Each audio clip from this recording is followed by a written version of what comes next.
La pequeña mano rozó el marco de plata fría. Ignacio Otero se quedó completamente inmóvil bajo el umbral de granito. La lluvia gallega golpeaba sin piedad los gruesos ventanales de la capilla privada del Paso, pero él solo podía escuchar el eco de aquella voz infantil.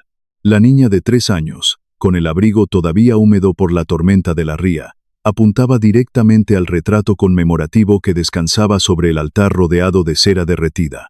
«Ese es mi hermano mayor», dijo ella con una inocencia absoluta.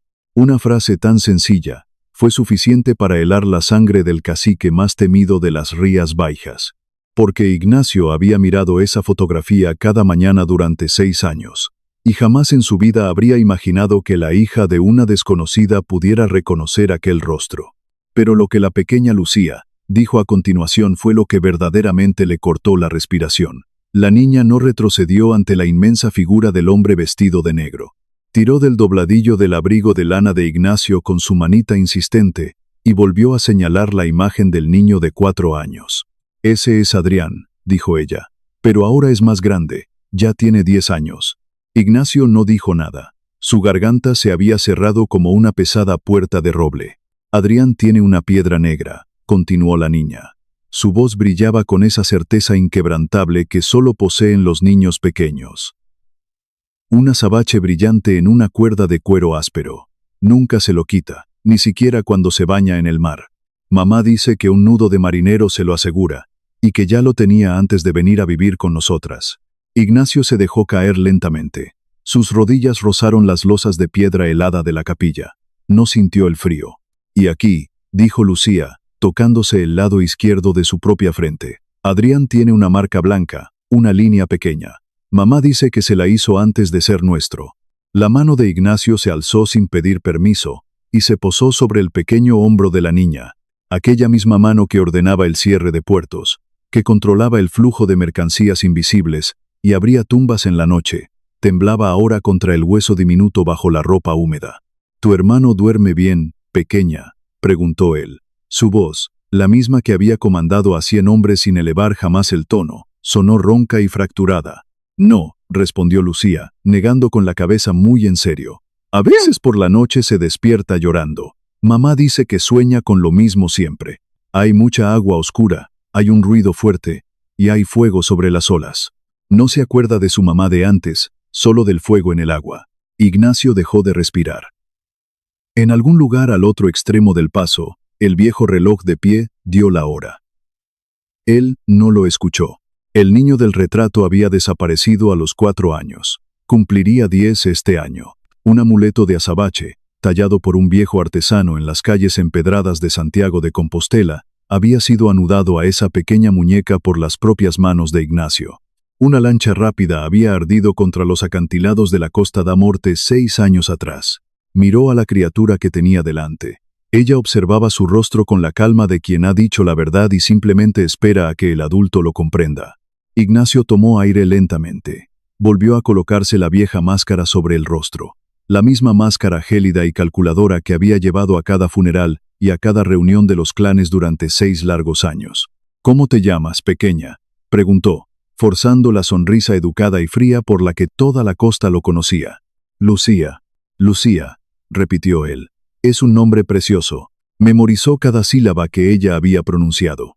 El azabache, la cicatriz, el fuego sobre el agua, las olas oscuras. Grabó cada palabra en su mente como un hombre que cincela sobre un granito que jamás se borrará. 6 años antes, en una mañana envuelta en la densa niebla gallega, Ignacio Otero se había asomado al gran ventanal de este mismo Paso y había visto salir un coche negro. Su esposa, Valeria, había acomodado a su hijo Diego de 4 años en el asiento trasero. Iban camino del puerto para tomar una de las lanchas de la familia hacia la ciudad. Diego había saludado a través del cristal. Ignacio había levantado la mano en respuesta. 40 minutos después, llegó la llamada. La lancha había sido emboscada en mar abierto, acorralada contra los brutales acantilados de la costa. Otra embarcación los embistió a toda velocidad.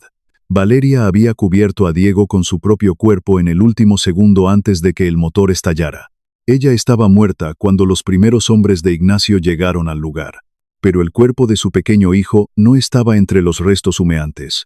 No estaba en el agua, no estaba en las rocas afiladas, No estaba en ninguna playa al norte o al sur del impacto.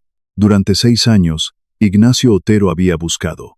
Tenía 40 años y había construido un imperio que controlaba desde los puertos comerciales hasta los muelles clandestinos que ningún mapa oficial mostraba. Y cada tentáculo de ese imperio se había volcado en la única tarea de encontrar a un niño de 4 años.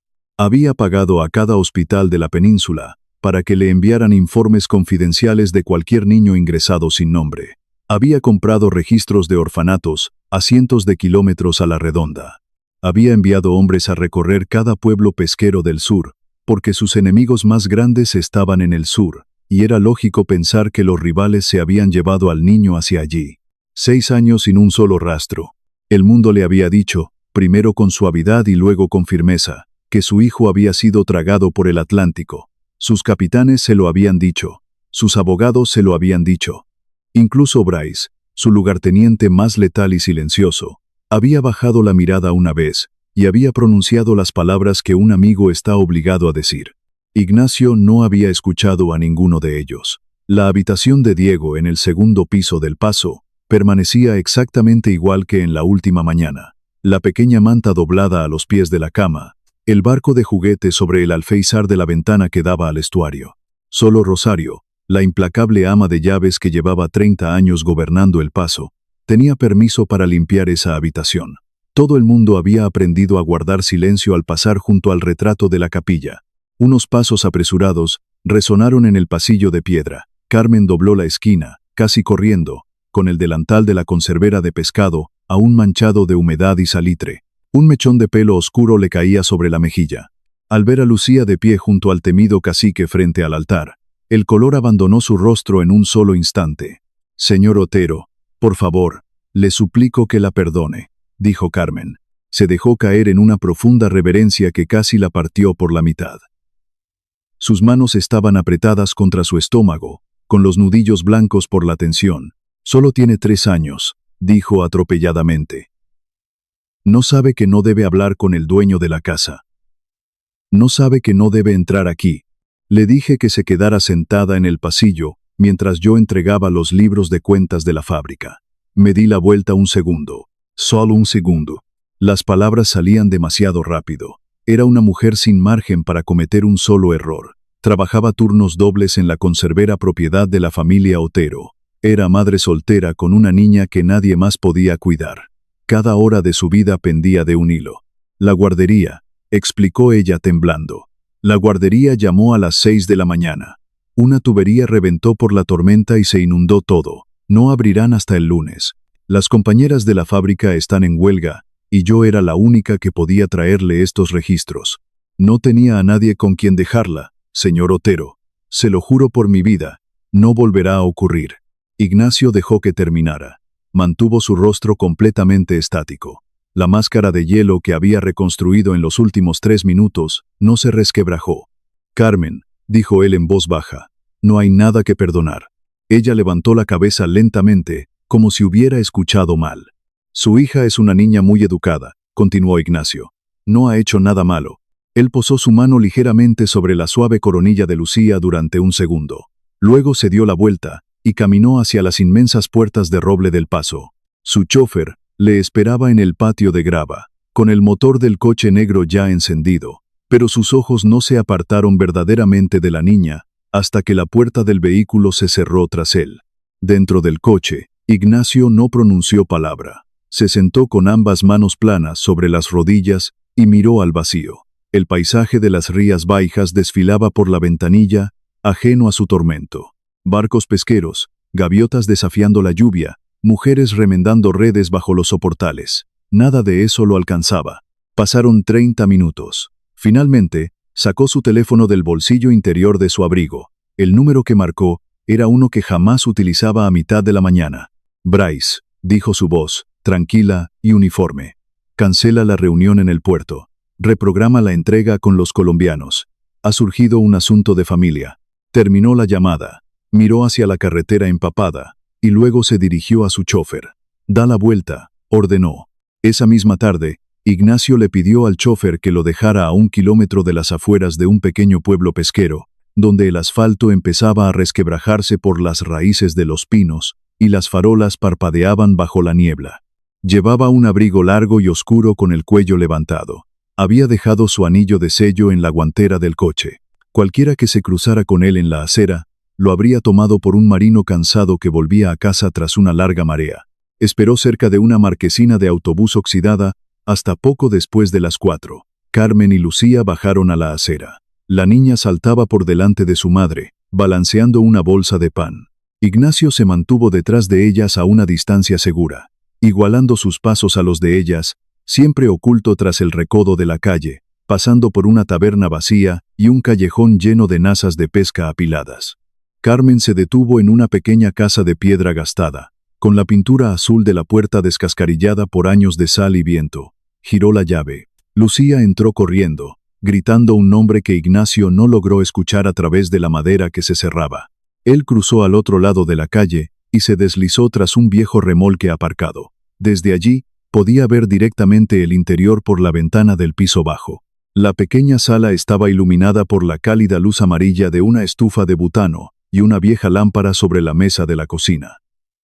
Y allí, sentado a esa mesa, había un niño de unos 10 años. Su pelo era oscuro, cortado de forma desigual, como si lo hubieran repasado con tijeras de costura. Estaba inclinado sobre un cuaderno con la profunda concentración que solo algunos niños poseen. Lucía atravesó la pequeña estancia y rodeó la pierna del niño con sus pequeños brazos. El niño soltó el lápiz, rió en voz baja y le revolvió el cabello a su hermana menor. Luego levantó la cabeza y sonrió. Ignacio sintió que el mundo entero se desmoronaba bajo sus pies. Era la sonrisa de Valeria. No un parecido lejano, ni un rasgo familiar. Era exactamente la misma sonrisa de la mujer que había enterrado hacía 6 años. La misma leve elevación en la comisura izquierda de la boca. La misma manera en que los ojos se suavizaban un segundo antes de que los labios terminaran de moverse.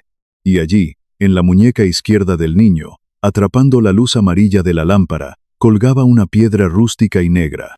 Un auténtico azabache gallego, sujeto por un cordón de cuero oscuro y anudado con el inconfundible nudo de marinero que el propio Ignacio había apretado con sus manos. Ignacio apoyó la espalda contra la pared de piedra húmeda del callejón. Su mano subió hasta su boca para ahogar cualquier sonido. No supo cuánto tiempo permaneció de pie en ese rincón oscuro. Las gaviotas graznaban a lo lejos. El cielo sobre el pueblo pesquero adquirió el color del plomo, y el hombre que observaba a través de la ventana iluminada no se atrevió, durante toda esa hora de fría agonía, a permitirse creer que el milagro era real. A la mañana siguiente, antes de que el paso despertara por completo, Ignacio envió a un hombre a buscar a Carmen. La citó en su despacho privado del segundo piso. No había desayunado. No había tocado el café, solo que Rosario, el ama de llaves, le había dejado sobre la bandeja de plata. Se quedó de pie junto al ventanal que daba a los inmensos jardines, observando cómo la niebla se levantaba lentamente sobre los robles centenarios. Carmen llegó pasadas las 7. Se detuvo en el umbral, agarrando los bordes de su chaqueta con ambas manos. Sus nudillos estaban blancos. Tampoco había dormido. Había pasado la noche entera repasando cada minuto del día anterior, preguntándose si su hija había dicho algo imperdonable, temiendo que aquel fuera el día en que perdería su trabajo en la conservera. «Por favor», dijo Ignacio en voz muy baja, «entra y siéntate». Carmen avanzó como si el suelo de madera noble fuera a ceder bajo sus pies. Se sentó en el borde mismo de la pesada silla de cuero, con la espalda rígida y la mirada baja. Ignacio no se sentó. Caminó hasta el escritorio de caoba y sacó una vieja cartera del bolsillo interior de su chaqueta. La dejó sobre la madera pulida. La abrió lentamente. Sacó una pequeña fotografía y la deslizó con cuidado por la superficie hasta dejarla frente a ella. «Carmen», dijo él, con una voz tranquila pero de bordes afilados por el dolor. «Necesito que me hables de este niño». Ella levantó los ojos. Miró el pequeño cuadrado de papel. Su mano se alzó para tomarlo y temblaba de una manera tan leve que casi pasaba desapercibida. Era una copia exacta del retrato de la capilla. Un niño de 4 años, con el pelo oscuro alborotado por el viento de la ría, ojos profundos y una sonrisa abierta e inmensa. Durante un largo instante, Carmen dejó de respirar. El color abandonó su rostro de golpe como la sangre abandonaría una herida profunda.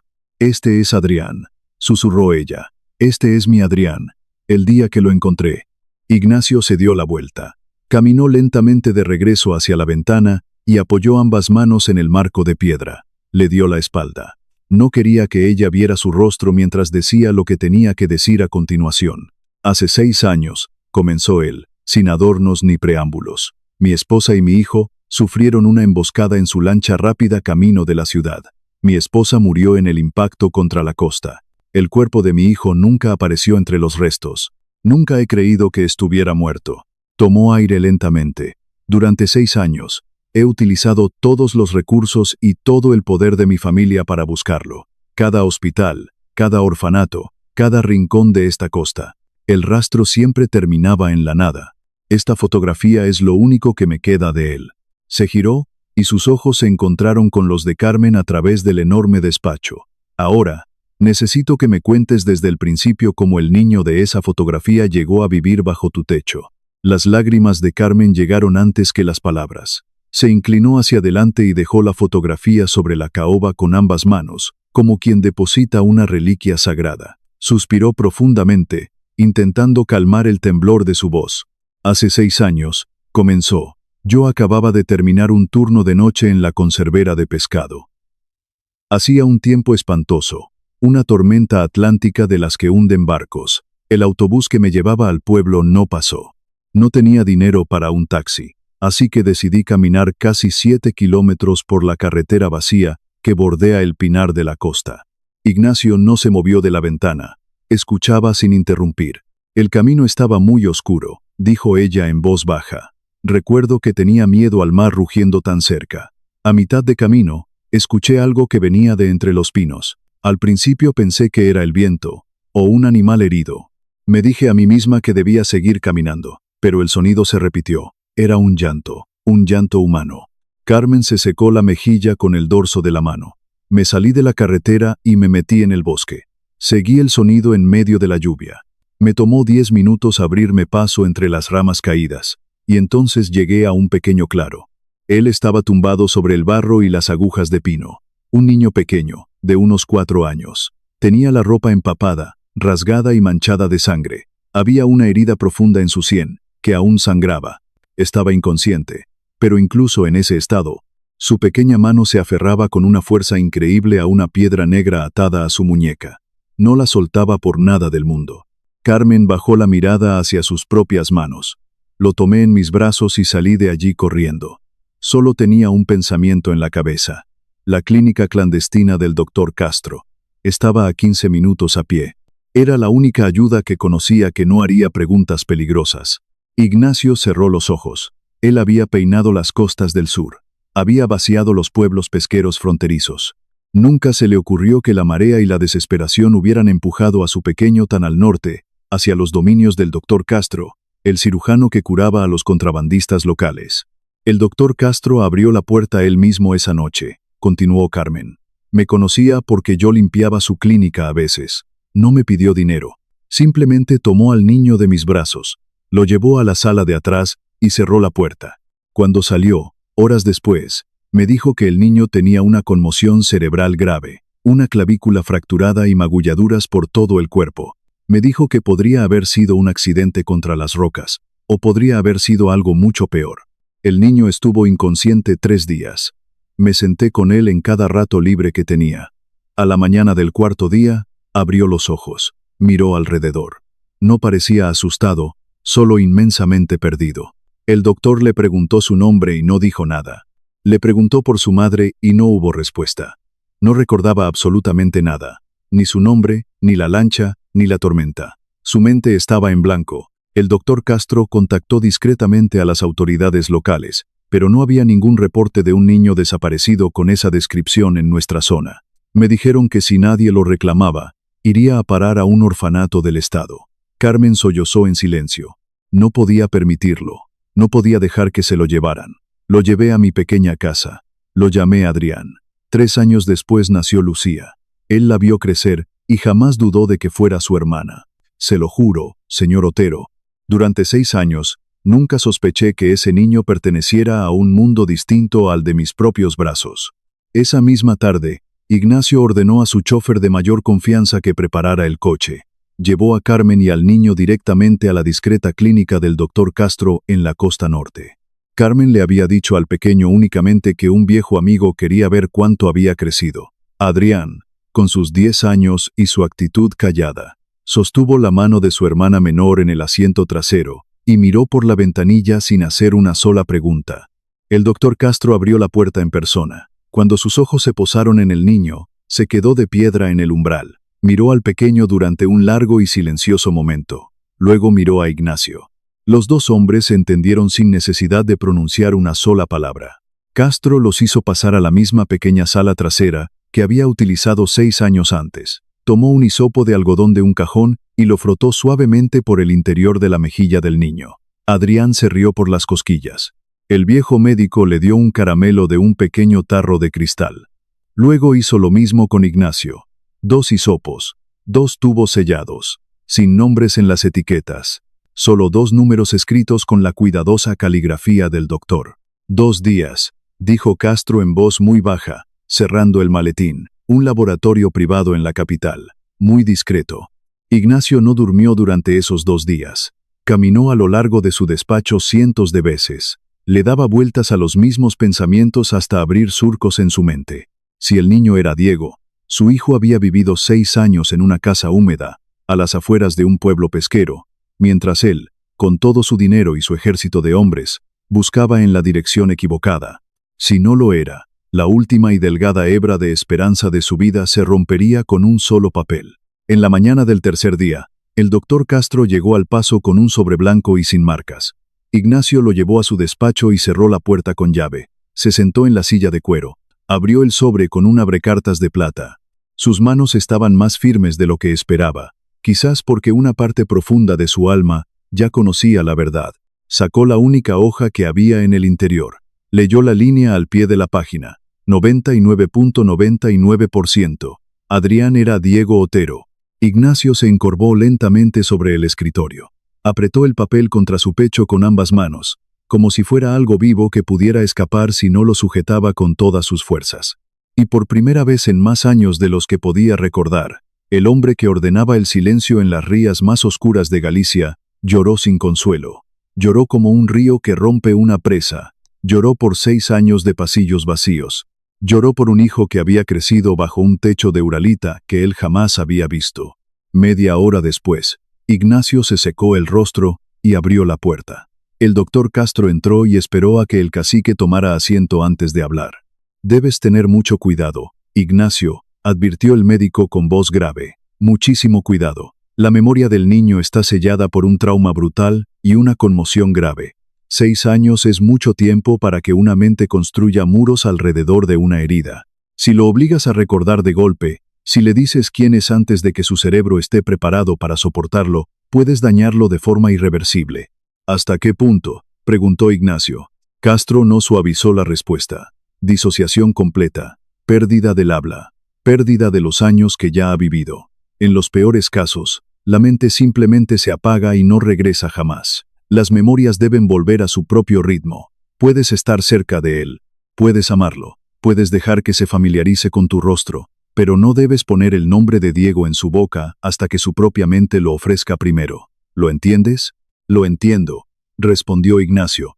La decisión más difícil de la vida de Ignacio Otero se forjó en esa habitación silenciosa. No le diría a su hijo que él era su padre. Todavía no. Se mantendría cerca de él, sin un nombre. Lo amaría desde detrás de la máscara del cacique. Dejaría que el niño al que habían llamado Adrián durante 6 años siguiera siendo Adrián, hasta que él mismo recordara el nombre que su madre le había susurrado al oído alguna vez. Para justificar su presencia, Ignacio le ofreció a Carmen un puesto permanente en El Paso. Le dijo que necesitaba a alguien de absoluta confianza para supervisar las vastas fincas de la familia, y que su casa estaba abierta para ella y para sus hijos. Carmen, abrumada por la repentina y misteriosa generosidad del temido patrón, aceptó sin dudar, creyendo que la vida por fin le daba un respiro. Pero en las sombras, empezando ese mismo día, Ignacio reabrió discretamente cada archivo, cada fotografía, cada declaración de testigos y cada registro telefónico de la semana de la emboscada. porque algo en aquella vieja historia nunca había encajado. Un clan rival que hubiera capturado vivo al heredero de 4 años lo habría utilizado para extorsionarlo. Alguien habría llamado, pero el teléfono nunca sonó. El niño simplemente fue descartado para morir en la costa. Eso no era un secuestro. Era un asesinato orquestado desde adentro. Esa noche, mandó llamar a Bryce. Bryce había entrado en la familia Otero a los 20 años y jamás había salido. Era una sombra letal, un hombre marcado por cicatrices de viejas guerras en los puertos. Entró en el despacho y cerró la puerta sin que se lo pidieran. Bryce, dijo Ignacio desde las sombras, necesito que reabras el caso de la lancha. Cada documento, cada movimiento portuario de aquella semana. Repásalo como si hubiera ocurrido ayer. Bryce no reaccionó al principio. Luego miró fijamente a Ignacio. Pero esta vez, Ignacio añadió algo nuevo, con la voz cargada de un veneno silencioso. Y Bryce, mira hacia adentro. Mira a nuestra propia gente. Busca en los nombres que nunca hemos cuestionado. Bryce asintió lentamente. Sí, patrón, respondió. Se dio la vuelta, y sus pasos se desvanecieron en el corredor de piedra. Bryce era el tipo de hombre que siempre llegaba primero a los lugares donde se escondían los secretos oscuros, y ya había notado algo. Había visto a Adrián jugando en los jardines esa misma tarde. Había visto la forma en que los ojos del niño se curvaban al reír. Bryce no necesitaba que le explicaran nada. Ya estaba sumando 1 más 1. Sin embargo, el paso era un ser vivo, con paredes gruesas que absorbían los susurros y los devolvían multiplicados. En el pasillo exterior, oculto tras la pesada cortina de terciopelo que daba acceso a las dependencias del servicio, una figura permanecía inmóvil. Era Rosario, el ama de llaves. Llevaba 30 años gobernando los pasillos de la familia Otero. Había servido el café de Ignacio cada mañana y había llorado en el funeral de Valeria. Pero también era la madre de Javier, un piloto de lanchas rápidas temerario y endeudado hasta el cuello, el mismo hombre que, 6 años atrás, había vendido las rutas secretas a los carteles colombianos y había saboteado la embarcación de Valeria para borrar sus huellas. Rosario había escuchado la orden. Sabía lo que significaba la investigación de Bryce. Sabía que cada muro que había levantado para proteger la vida de su hijo corrupto estaba a punto de derrumbarse. Esa misma medianoche, cuando el paso entero dormía bajo el arrullo del océano, Rosario descendió por las escaleras de servicio hacia los oscuros sótanos, donde se guardaban los vinos. Sus manos, que antes arreglaban las flores del altar, no temblaban. Llegó a un hueco oculto tras unos barriles de roble. Retiró una piedra suelta de la pared. Del interior de la cavidad, sacó un pequeño frasco de cristal. En su interior descansaba un polvo amarillento y fino. Era un extracto concentrado de raíz de acónito. Una planta venenosa que crecía salvaje en los montes gallegos, capaz de detener el corazón de un hombre grande en menos de 1 hora sin dejar rastro en el primer examen médico. Rosario apretó el frasco contra su pecho. Si el cacique estaba dispuesto a desenterrar el pasado, ella se aseguraría de que no viviera para ver el amanecer. El gran comedor de piedra, habitualmente envuelto en el luto estricto, y los silencios profundos de la familia Otero, se iluminó a la noche siguiente con la cálida luz de docenas de gruesas velas de cera de abeja. Ignacio había ordenado preparar una cena íntima para dar la bienvenida a Carmen y a sus hijos a su nueva vida en los muros de la finca. La larga mesa de castaño centenario estaba cubierta con un inmaculado mantel de lino blanco. Lucía, con sus 3 años, canturreaba una melodía infantil sobre un barco de papel mientras jugaba con la miga de un pan de leña. A su lado, Adrián sonreía con esa misma curva suave en los labios, una réplica exacta de la sonrisa de Valeria, que a Ignacio le rompía el alma en pedazos y se la volvía a reconstruir con cada mirada. Carmen los observaba con la paz frágil e incrédula de una mujer que por primera vez en años de turnos dobles rompiéndose las manos, no tenía que preocuparse por el frío del invierno o el hambre del día siguiente. Rosario, con su uniforme negro e impecable de ama de llaves, se movía alrededor de la mesa con la precisión silenciosa de un reloj antiguo. En sus manos sostenía una botella de albariño de la reserva más exclusiva de la familia, añejada en las bodegas más profundas, cuidadosamente envuelta en una servilleta de hilo. Sirvió la copa de Carmen, sirvió la copa de Bryce. Por último, llenó la copa de cristal tallado de Ignacio. Ignacio alzó el vino, miró a través de las llamas danzantes de las velas hacia el rostro radiante de su hijo. Por primera vez en 6 largos y oscuros años, el implacable cacique de la costa gallega sonrió. Una sonrisa que alcanzó la totalidad de su rostro, borrando las sombras de su mirada. Llevó el fino cristal a sus labios y bebió. El primer trago bajó frío y estructurado. Ignacio bajó la copa. Apenas unos segundos después, volvió a levantarla, impulsado por una repentina sequedad en la garganta, nacida del peso abrumador de la felicidad que creía haber perdido para siempre. Dio un segundo trago, más profundo esta vez. En menos de 3 minutos, el rostro de Ignacio perdió todo rastro de color, adquiriendo el tono grisáceo de la ceniza húmeda. Su mano derecha, apoyada sobre la mesa, comenzó a temblar violentamente contra el lino blanco. El fino cristal se resbaló de sus dedos insensibilizados, estrellándose contra las losas de granito del suelo con un estruendo afilado que cortó de tajo todas las voces de la habitación. El vino sobrante se extendió por la piedra clara como una lenta herida roja. Lucía soltó un grito agudo. Carmen saltó de su pesada silla, antes de que nadie más pudiera procesar la imagen, atrapando a Ignacio por los hombros en el instante exacto en que su inmenso cuerpo se desplomaba de costado, salvando su cabeza del impacto contra el suelo. Adrián se quedó completamente congelado, con los ojos inmensos, aferrándose al borde del mantel de lino con los nudillos tan blancos como el hueso. Bryce no perdió ni medio latido. Su voz de trueno hizo vibrar los ventanales del comedor, ordenando a gritos por el pasillo que se sellaran inmediatamente todas las puertas de hierro del paso. 3 guardias corpulentos levantaron al cacique en vilo desde el suelo de mármol, y corrieron con él por los pasillos laterales, descendiendo rápidamente hacia el ala médica privada de la finca, un búnker aséptico oculto, bajo los cimientos diseñado para emergencias que jamás debían llegar a oídos de las autoridades. Rosario se quedó de pie junto a la pared del fondo, con una mano temblorosa fuertemente presionada sobre su boca. Su respiración era agitada. Unas lágrimas falsas y perfectas humedecieron sus mejillas. Era la viva imagen de una sirvienta leal destrozada por el horror al presenciar la caída de su señor. Nadie, ni siquiera el astuto Bryce en medio de su frenética carrera tras el cuerpo de su patrón, se detuvo a pensar que aquella botella de albariño había sido descorchada en la soledad de las cocinas media hora antes de que los invitados tomaran asiento. Y mucho menos imaginaron que la mano que había vertido el veneno pertenecía a la mujer de mayor confianza de toda la casa. El doctor Castro llegó al paso desafiando la lluvia torrencial, introducido a toda prisa por los hombres de Bryce. Trabajó sobre el cuerpo inerte de Ignacio durante 3 horas interminables bajo la dura luz blanca de la sala médica. Realizó lavados de estómago agresivos, administró dosis masivas de carbón activado y conectó un goteo intravenoso desesperado de antídotos específicos que guardaba bajo llave para un mundo criminal que siempre caminaba a un paso de la traición. El viejo médico, con la camisa empapada en sudor frío, no se enderezó hasta que el monitor cardíaco junto a la cama mostró un ritmo lento pero seguro, una cadencia en la que por fin podía confiar. «Saldrá adelante», susurró Castro, saliendo al pasillo donde Bryce aguardaba apoyado contra el muro de piedra, con los brazos cruzados y la mandíbula apretada. La voz del médico era ronca. El veneno era extracto puro de acónito. Un veneno rápido, silencioso y letal de nuestra propia tierra. Solo tomó 2 tragos, y el cristal se hizo añicos antes de que pudiera tomar el tercero. Si no llega a romperse la copa, ahora mismo estaríamos velando su cadáver.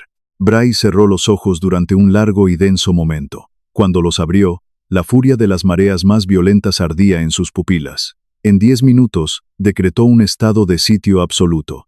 Dividió al personal de la casa en grupos separados y los confinó en distintas habitaciones con guardias armados en cada puerta. Nadie entraba y nadie salía. A las 2 de la madrugada, mientras el paso entero contenía la respiración y las cámaras no apuntaban a los corredores ciegos del servicio, Rosario se deslizó por las sombras de la segunda planta. Se movía sin prisa, con el conocimiento profundo de quien ha tejido los hilos de esa casa durante décadas. Sabía exactamente qué habitación le habían asignado a Carmen, pues ella misma había gestionado los arreglos 5 meses atrás. Entró en la pequeña alcoba, vacía en ese momento, se agachó y levantó una tabla suelta del suelo de roble cerca de la ventana. En ese hueco oscuro, depositó con sumo cuidado el pequeño frasco de cristal que aún contenía 1/3 del letal polvo amarillento. Junto al acónito, colocó una bolsa de papel estraza fuertemente atada con un cordel. En su interior, descansaban 4 gruesos fajos de billetes de alta denominación, dinero manchado proveniente directamente de las rutas de los carteles con los que operaba su hijo. Rosario volvió a colocar la tabla de madera, alisó la alfombra persa sobre ella y regresó a su propia cama, tumbándose boca arriba en la oscuridad hasta que el alba rompió sobre el mar. A las 7 de la mañana, bajo las estrictas órdenes de Bryce, comenzó un registro sistemático y brutal de cada centímetro de la fortaleza. Fue la propia Rosario, fingiendo un tropiezo casual mientras llevaba un carro de lencería, quien señaló con sutileza la extraña irregularidad en la alfombra de la habitación de Carmen. Bryce llegó en persona, apartó la alfombra, levantó la madera y extrajo el frasco y el dinero manchado. 2 horas después, Carmen estaba sentada en una silla de madera frente a una ventana cerrada, prisionera en una habitación de seguridad en el segundo piso. Bryce, le dijo ella, y su voz se quebró amargamente al pronunciar su nombre. Mírame a los ojos. Si yo hubiera planeado asesinar al patrón, si yo fuera esa clase de monstruo, ¿por qué iba a esconder el veneno y el pago del crimen bajo el suelo de mi propia habitación, en el mismísimo lugar donde buscaríais primero? Bryce no respondió de inmediato. Había servido a la familia Otero durante 15 largos años. Había visto a hombres y mujeres jurar inocencia sobre tumbas sagradas mientras escondían el cuchillo ensangrentado. Pero la lógica de la conservera era aplastante, y su desesperación le resultaba demasiado honesta. Carmen, respondió Bryce en un susurro áspero que casi parecía una disculpa. No te estoy acusando, te estoy encerrando para mantenerte con vida. En este momento, el paso entero exige sangre. Debo protegerte hasta que el patrón despierte y decida. Arriba, en una inmensa sala de juegos del tercer piso, Adrián y Lucía habían sido aislados con las ropas aún puestas de la trágica cena de la noche anterior. Una vieja niñera del paso dormitaba en un sillón junto a la puerta, con la barbilla apoyada en el pecho, encargada estrictamente de que no salieran ni hicieran preguntas. Lucía lloraba sin consuelo contra el hombro de su hermano mayor. Repetía sin cesar, con la letanía de la inocencia rota, que su mamá no había hecho nada malo, que su mamá Carmen era buena. Adrián, a sus 10 años, con la espalda inusualmente recta, sostenía a su hermana pequeña. No recordaba la majestuosidad de un paso, ni la opulencia de las alfombras, pero conocía con una claridad inquebrantable cada sacrificio silencioso que Carmen había hecho por él. Recordaba las noches de fiebre en las que sus manos ásperas refrescaban su frente. Sabía que esa mujer no era una asesina. De pronto, Lucía levantó su pequeño rostro. Sus ojos estaban enrojecidos, pero su barbilla temblaba con una extraña determinación. Adrián, susurró la niña, acercándose a su oído. Yo me acuerdo de algo. Ayer por la mañana, vi a la señora mayor, la que va de negro. Estaba tocando la caja de madera de mamá, la que guarda las cartas, y luego se metió a escondidas en nuestro cuarto. Adrián no cuestionó a su hermana pequeña. Sabía que los adultos jamás creerían a una niña de 3 años, pero él le creía. Le pidió que guardara silencio. Vigilaron los pasos del ama de llaves durante 2 días completos.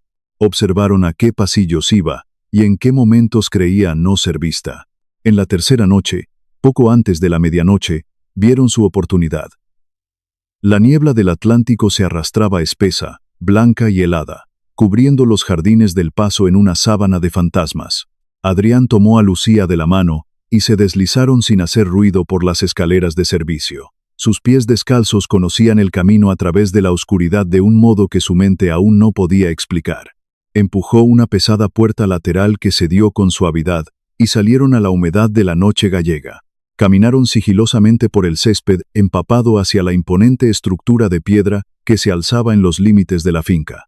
Era el viejo hórreo familiar, el granero tradicional, elevado sobre gruesos pilares de granito, cruzado con rendijas de ventilación, donde antiguamente se curaban las cosechas. Adrián tiró de su hermana, y ambos se agacharon bajo la estructura de piedra, ocultos en la negrura absoluta entre los pilares de granito, tiritando por el frío penetrante. Arriba, en la pasarela de madera del hórreo, iluminados por la luz mortecina de un farol lejano, 2 sombras hablaban en susurros urgentes. Adrián tapó la boca de su hermana pequeña con su mano helada. Arriba estaba Rosario. Frente a ella, su hijo Javier. El temerario piloto de lanchas rápidas llevaba una cazadora de cuero húmeda. Su rostro demacrado por días sin dormir oliendo a tabaco negro y a puro pánico. «Madre, ¿la han encerrado ya definitivamente?», preguntó Javier, con la voz rasposa. «Sí», respondió Rosario, con un tono tan plano que helaba la sangre más que la propia niebla. «Bryce encontró el dinero falso y la raíz venenosa exactamente donde los puse. El cacique sigue postrado en la cama. El doctor dice que su hígado está destrozado. Es cuestión de días». Pero Javier no se relajó. Pasó una mano ansiosa por su cabello empapado. «¿Y qué hay de los papeles? ¿Estás completamente segura de que Bryce no ha desenterrado los registros de hace 6 años en el despacho de arriba? Si encuentra las transferencias ocultas de los colombianos, si ata los cabos de las rutas marítimas que les vendí, sabrán que fui yo. Sabrán que yo manipulé los motores de la narcolancha de la mujer del cacique. Sabrán que yo la envié directo a estrellarse contra las rocas de la Costa da Morte para cubrir mis deudas de juego». Bajo la piedra, Adrián dejó de respirar. Cada palabra caía como una losa de granito sobre su pequeña cabeza. «No encontrarán nada», siseó Rosario, agarrando a su hijo por las solapas de cuero. «Hace 6 años que esa mujer está muerta, y su niño también desapareció en el mar. Pero tenemos un problema inmediato que es mucho peor. El hijo adoptivo de esa muerta de hambre de la conservera se parece demasiado a la difunta. Si ese chiquillo recobra la memoria, o si el cacique llega a hablar a solas con él antes de morir, este imperio nos aplastará. Tienes que deshacerte de los 2 críos. Hoy mismo. Llévatelos en silencio a las antiguas naves conserveras del estuario. Tíralos a las corrientes oscuras. Que parezca que la madre intentó organizar una fuga desesperada para sus hijos, y se ahogaron intentando cruzar la ría». Lucía clavó sus pequeñas uñas en la palma de Adrián, temblando de terror. Pero el niño no parpadeó. Grabó a fuego cada sílaba traicionera, cada respiración, cada confesión de asesinato, con la memoria impecable de quien sabe que la vida entera depende de su silencio. Cuando madre e hijo bajaron del hórreo y se separaron disolviéndose en la niebla, Adrián cargó a su hermana en brazos y corrió de regreso, pisando las mismas sombras que los habían ocultado, hasta llegar seguros a su habitación. A las 8 de la mañana siguiente, cuando el cielo sobre la ría aún conservaba su tono gris plomizo, Adrián bajó solo y encontró a Bryce. El gigante lleno de cicatrices revisaba la alambrada trasera de la finca, lejos de las cámaras y los guardias. El niño caminó directo hacia él sobre la grava crujiente. No bajó la voz ni suavizó sus palabras. Mirando fijamente a los ojos del hombre, le relató todo lo que había escuchado bajo el hórreo. Repitió la confesión íntegra de Javier sobre la lancha averiada intencionadamente, el soborno manchado de sangre de los carteles colombianos, y el inminente plan macabro para ahogar a los niños en las gélidas aguas del estuario. Bryce escuchó sin interrumpir. No formuló una sola pregunta. No arqueó las cejas con duda. Cuando Adrián pronunció la última palabra, el letal enforcer se arrodilló lentamente sobre la hierba húmeda, poniendo sus fríos ojos a la altura de la mirada del niño, tomó sus pequeñas manos y dijo con una reverencia casi religiosa: «Acabas de salvar a tu madre, y has vengado a esta familia». El engranaje implacable de los Otero se puso en marcha. Bryce recuperó las cintas borradas de seguridad que demostraban los movimientos de Rosario, y sacó a la luz los viejos registros bancarios alterados por Javier. Por la tarde, llevó cada prueba irrefutable directamente al ala médica. Ignacio, incorporado en la cama, aún pálido pero con una lucidez devastadora, y los ojos inyectados en la furia negra del océano, leyó cada línea. La trampa fue tendida. La orden del gran cacique fue tajante: liberar a Carmen discretamente, y permitir que la farsa del coma continuara un día más. Dejarían que Javier diera su primer y último paso en falso. Esa misma tarde, el viento atlántico comenzó a aullar contra los muros del paso. Javier, aprovechando el relevo de guardias que Bryce había dejado deliberadamente descuidado, logró infiltrarse por la escalera trasera. Irrumpió en la sala de juegos, amordazó rápidamente a los 2 niños, y los arrastró por el jardín trasero hacia un coche camuflado entre los setos. Adrián no forcejeó. Su cuerpo infantil obedeció porque entendía que debía alejar al asesino de la casa para que la red cayera sobre él. El vehículo corrió a toda velocidad por caminos de tierra, hasta llegar a la costa olvidada. Su destino era una antigua conservera de los Otero, un inmenso y tétrico esqueleto de hormigón armado, vigas oxidadas y planchas de chapa suelta situado al borde mismo del abismo negro de la ría. El mar embravecido golpeaba con furia demoníaca contra los viejos pilares cubiertos de moluscos y salitre. El aire hedía a hierro oxidado, a agua estancada y a muerte antigua. Javier empujó a los niños hasta el borde mismo del muelle interior de carga, donde las aguas profundas giraban en un oscuro torbellino. Sacó una pistola pesada de su cazadora. Sus manos temblaban incontrolablemente por el pánico de saber que su tiempo se agotaba. «Nadie os encontrará jamás en el fondo de las bateas», escupió el piloto, alzando el arma hacia el pecho de Adrián, dispuesto a disparar antes de empujarlos a las olas. Pero antes de que pudiera aplicar presión sobre el gatillo, el chirrido ensordecedor de la gran puerta corredera de hierro de la conservera paralizó la sangre de Javier. La espesa bruma del océano se arremolinó en el inmenso umbral. De entre las sombras, emergieron dos figuras. Bryce caminaba un paso por detrás, empuñando su arma larga, listo para desgarrar el mundo entero. Y delante de él, caminando con la postura inquebrantable, erguida y absoluta del verdadero señor de las mareas, avanzaba Ignacio Otero. No había rastro de fragilidad en el cacique. No había rastro del veneno. Solo una pistola negra apuntando al suelo y la promesa ineludible de la aniquilación. Javier emitió un chillido ahogado, perdiendo por completo el juicio, y giró su arma para apuntar hacia la figura imponente de Ignacio. Fue el último error de su vida. El enorme cañón del revólver de Bryce rugió, llenando la nave con un eco atronador. La bala reventó la muñeca derecha de Javier, enviando su pistola a las profundidades de la ría.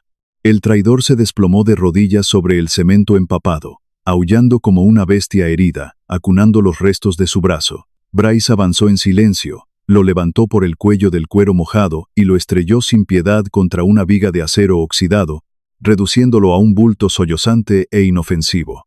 Lucía, libre por fin, corrió despavorida por el muelle hacia los brazos de Carmen, quien acababa de entrar a la carrera tras los hombres. La madre se dejó caer de rodillas sobre los charcos de salitre, abrazando a su hija con una fuerza desesperada, ahogándose en lágrimas de profundo alivio. Pero Adrián no corrió. El niño se quedó completamente inmóvil, al borde del agua oscura. El estruendo violento del disparo reverberando contra las paredes metálicas. El olor salvaje y eléctrico del océano enfurecido, mezclado con el hedor a combustible quemado y sal. El impacto visual de la muerte y la salvación. Y la presencia protectora de aquel hombre imponente que guardaba su arma y caminaba lentamente hacia él bajo la luz grisácea que se colaba por las grietas del techo. En medio de aquel caos absoluto, el grueso muro de granito que había tapiado la mente del niño durante 6 interminables años crujió de lado a lado y se desmoronó por completo. Las imágenes enterradas estallaron en su cerebro con la fuerza de una marejada. Sintió el cuero oscuro de los asientos de aquella fatídica lancha rápida. Sintió los brazos temblorosos de su madre, de Valeria, envolviéndolo en medio del caos del mar abierto. Escuchó el impacto espantoso de la fibra de vidrio, destrozándose contra las rocas afiladas. Sintió el humo ardiente invadiendo su garganta. Y entonces, como un destello salvador, escuchó la voz rota de su padre diciéndole años antes, al atarle el amuleto al brazo, que el azabache siempre lo traería de vuelta a casa. El niño levantó la mirada. Sus ojos, llenos de un mar de recuerdos restaurados, se encontraron con los de Ignacio. Sus pequeños hombros comenzaron a temblar bajo la ropa húmeda. 3 respiraciones ahogadas y desesperadas rasparon su pecho. Y por fin, desafiando el estruendo de las olas bajo la vieja conservera gallega, la palabra que había estado sepultada bajo el barro del trauma brotó limpia y resplandeciente. «Popa». El mundo entero se detuvo. Ignacio Otero, el hombre forjado en hielo y plomo, el cacique que jamás doblaba la rodilla ante nadie, se dejó caer de rodillas sobre el cemento sucio, extendió sus inmensos brazos, y su hijo corrió hacia él, enterrando el rostro en el robusto hombro de su padre. 6 años de lágrimas contenidas, de luto seco y de madrugadas vacías se desbordaron de los ojos de Ignacio, empapando el cabello castaño de su pequeño. Se abrazaron con la fuerza de quienes han cruzado el abismo de la muerte para volver a encontrarse. Esa misma tarde, el peso del imperio Otero cayó con la violencia de una tormenta de invierno sobre los traidores. Javier y Rosario fueron silenciados y entregados a las sombrías autoridades portuarias, en una cárcel de la que jamás verían la luz del día, aplastados por el expediente implacable que Bryce había armado. Las semanas transcurrieron, y la paz cálida retornó a los fríos corredores del paso familiar. Una tarde, bañada por el suave sol atlántico, Diego caminó con la cabeza muy alta hacia el inmenso despacho de su padre. Se paró frente al pesado escritorio. «Papá», dijo el niño, y la voz ya no era la de un huérfano asustado, sino la del heredero que sabe exactamente a dónde pertenece. «Necesito pedirte algo importante». Ignacio dejó su pluma a un lado y lo miró con infinita devoción. «Pídeme lo que quieras, hijo mío». Diego se giró hacia el gran marco de la puerta. Allí aguardaba Carmen, con las manos entrelazadas nerviosamente en su falda, acompañada por la pequeña Lucía. «Mamá Carmen nos necesita a los dos», dijo Diego. «Quiero que ella y Lucía se queden a vivir aquí con nosotros, para siempre. Ella jamás me dejó solo cuando yo no sabía quién era. Y sigue siendo mi madre». Ignacio se levantó, rodeó el escritorio y le ofreció ambas manos a Carmen, invitándola a entrar. Comprendía con abrumadora claridad que aquella humilde mujer de la conservera no solo había recogido a su sangre moribunda de un pinar helado bajo la tormenta. Le había dado un techo cuando el imperio no servía de nada. Le había enseñado bondad y le había otorgado una hermana pequeña. Le había salvado la vida mucho antes de que Bryce empuñara un arma. Desde aquel día, Carmen y Lucía jamás volvieron a conocer el miedo, integradas para siempre como sangre verdadera dentro de la fortaleza de los Otero. Diego tenía a su padre, pero cada noche antes de dormir, seguía besando la frente de la mujer que lo había amado en su miseria. Lucía seguía teniendo al hermano que más adoraba en la faz de la tierra. Y el pequeño retrato de Diego, a la edad de 4 años, permaneció inamovible en el altar de la capilla de piedra, como testimonio eterno de que el destino había utilizado las palabras inocentes de una niña de 3 años, una mañana de lluvia implacable, para resucitar al príncipe perdido del mar. Querida audiencia, la fuerza más colosal de este mundo rara vez se mide por la sangre que heredamos en nuestras venas. Se mide por la nobleza de las manos que eligen quedarse a nuestro lado cuando todas las leyes del mundo les permitían huir. Una madre extenuada que se adentra en la negrura de un bosque sin importar los peligros. Una niña diminuta que confía ciegamente en lo que su corazón le dicta. Y un padre que, asediado por las sombras y el tiempo, se niega por completo a enterrar una esperanza que el universo entero ya daba por muerta. Ahora, queremos escuchar vuestra propia historia. En las batallas oscuras de vuestra vida, ¿quién ha sido ese ángel silencioso que irrumpió cuando más lo necesitabais? Quizás fue el sacrificio invisible de vuestra propia madre, el consejo de un viejo amigo, o la mano tendida de un absoluto desconocido en el momento exacto de la caída. Escribid su nombre en los comentarios y compartid un retazo de vuestro viaje. Nuestro equipo lee cada una de vuestras palabras, porque sabemos que las lecciones más grandes residen en vuestras experiencias. Si este relato de lealtad, amor familiar y redención ha tocado una fibra profunda en vuestro interior, os pedimos humildemente un pequeño gesto. Dejad vuestro me gusta, suscribíos al canal, para no perderos nuestra próxima gran narración, y activad la campanita de notificaciones.